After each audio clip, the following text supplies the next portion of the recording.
சேலத்தில் ராமதாஸ் தலைமையில் நடந்தது பொதுக்குழு அல்ல, கேலிக்கூத்து என்று அன்புமணி ஆதரவாளரான வழக்கறிஞர் பாலு கூறியுள்ளார்.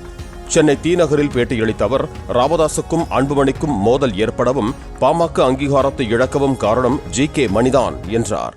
முதல் முறையாக இந்தியாவில் செயற்குழுவும் பொதுக்குழுவும் ஒரே நேரத்தில், ஒரே இடத்தில், ஒரே டெய்லரு, ஒரே சட்டை, ஆனால் செயற்குழு பொதுக்குழு என்று நடத்திய ஒரு கேலிக்கூத்து சேலத்திலே நடந்திருக்கிறது. பாட்டாளி மக்கள் கட்சியுடைய அங்கீகாரம் எப்பொழுது இருந்தது?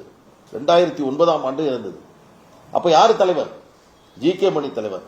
மருத்துவர் ஐயா அவர்களும் மருத்துவர் அன்புமணி ராமதாஸ் அவர்களும் கட்சியும் இன்றைக்கு இவ்வளவு பெரிய நிலையில இருந்து கொண்டிருந்தது. ஆனால் இந்த சூழ்நிலை உருவாயிருக்கு.